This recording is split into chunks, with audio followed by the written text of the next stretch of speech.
une forte personnalité et une grande liberté. Donc voilà un peu cette femme. Elle a du caractère, hein. Vous en doutiez?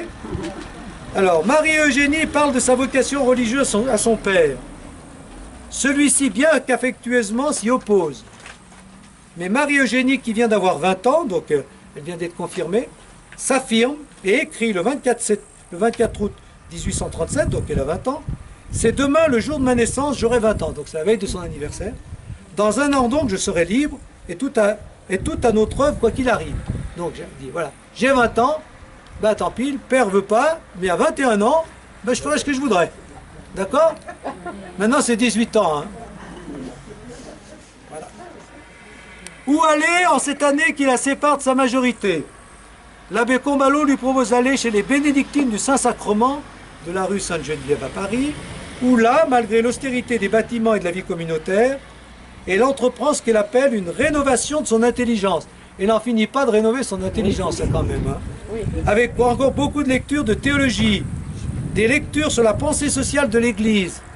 Mais elle lit aussi l'histoire de France de Michelet, les voies intérieures de Victor Hugo, et elle lit des livres à l'index.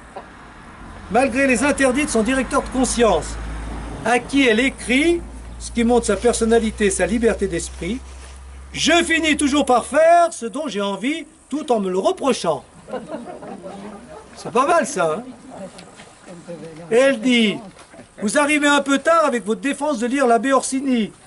Il est fini le livre. » L'autre lui défend, dit, « Mais c'est déjà fait. » « Je voudrais bien, mon cher père, que vous ne me défendiez pas toujours de lire ce qui n'est pas justement selon vos idées. » Donc voilà, hein, c'est clair.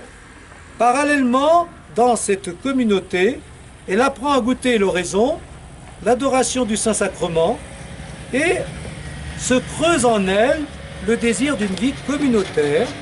Elle a été relativement seule hein, dans son éducation, avec des moments de solitude forcés vu sa maladie ou ses épreuves de santé. Eh bien, elle trouve que la vie communautaire, c'est quand même quelque chose. Elle aimerait bien peut-être s'y consacrer. Mais elle a de nouveau des problèmes de santé. Vous voyez, elle n'a pas une santé facile, hein, fragile.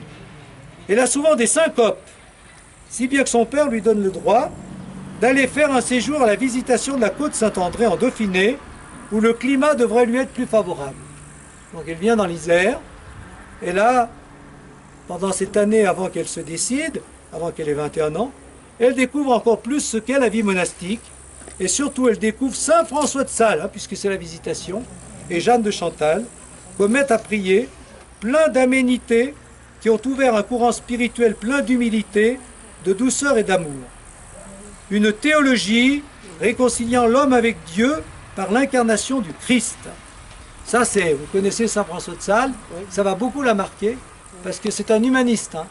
Il n'est pas pour les excès, il est pour la douce charité, pas la charité violente. Hein. Il faut rester mesuré dans l'ascèse, la discipline. Il faut qu'on soit autant humain que spirituel. Hein. Voilà, c'est un équilibre, la vie spirituelle pour lui, entre l'humanité qu'on doit garder en nous et la divinité qu'on doit vivre. Le plus humain des saints. Comment? Le plus humain des saints. Le plus humain des saints, c'est bon, voilà.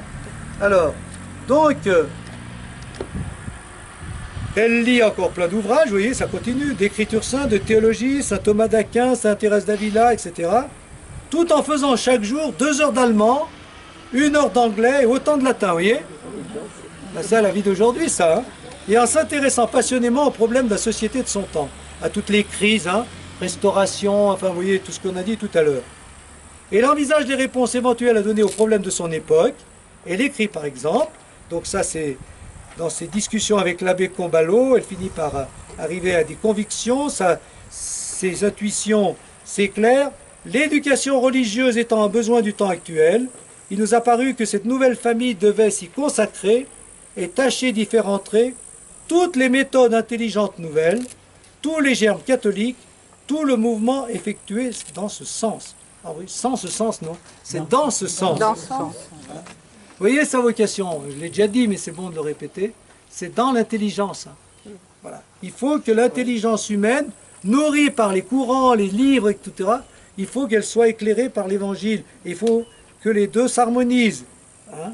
Voilà. Et donc, il ne faut pas être en dehors.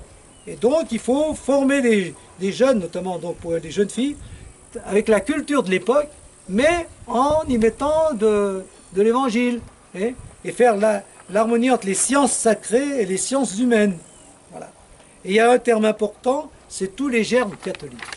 Ça, c'est super. C'est-à-dire, dans toutes les pensées des hommes, et même on peut dire dans toutes les religions, on peut dire ça aujourd'hui comme ça aussi, chez tout le monde, il y a des germes catholiques. C'est-à-dire, il y a des germes de vérité qui vont dans le sens du christianisme.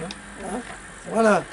Et donc, même dans les athées, il y a des germes de vérité. Donc il faut avoir un regard positif sur eux et par le dialogue et la discussion, arriver à avancer ensemble. Voilà. On l'a déjà dit tout au long de l'été. Jésus, j'ai dit ça, il ne faut pas réduire Jésus de Nazareth. Le Christ est plus grand que Jésus de Nazareth. Et le Verbe de Dieu, il est présent dans tout homme.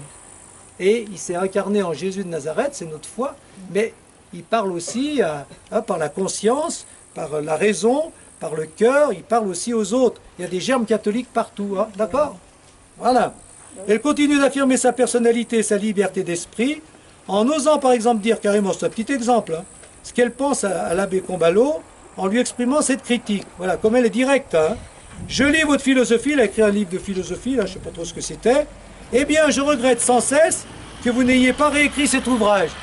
Et lui dit pas votre livre était bien. Il y a de belles choses et cependant, faute de style et de soin, cela devient extrêmement fatigant à lire. Voilà. Donc ça vaut pas grand-chose. Direct. Cela n'empêche pas Marie-Eugénie de recevoir une vraie formation spirituelle de ce grand prédicateur. Il aide à mûrir sa vocation et qui lui favorise une autre rencontre décisive, la rencontre de l'abbé d'Alzon chez la mère de M. Combalot. L'abbé d'Alzon, c'est pas Alzon, mais enfin peu importe, c'est le grand vicaire de Nîmes qui appartient au courant social catholique de Lamennais. Voilà. Courant social catholique. Voilà. Il rêve d'une régénération spirituelle de la France, basée sur l'éducation des jeunes. Oui, il y a quand même des courants qui se rejoignent. Et donc, une grande amitié spirituelle va naître entre ce prêtre et la future fondatrice des Sœurs d'Assomption. Voilà. Et ils se sont écrits au moins 2000 lettres. Voilà. Et lui fondera la congrégation des prêtres de l'Assomption.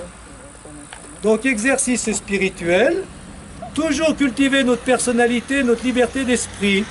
D'accord, Voilà. Toujours voir les germes catholiques dans les courants de pensée autres que nous, autres que les nôtres, ou les courants officiels. Ah oui, qu'est-ce que c'est ça? Dans les courants de pensée autres que et les courants autres que les courants officiels. Toujours voir les germes catholiques dans les courants de pensée autres que les courants officiels, voilà, c'est ça. Et voir le positif chez les autres que nous. Oula, c'est pas bien français tout ça, mais bon. Si, c'est bien posé. Voir le positif chez les autres que nous. Ça va. Aux heures d'aujourd'hui, avec les SMS, on est quand même bien. On n'a rien à se reprocher.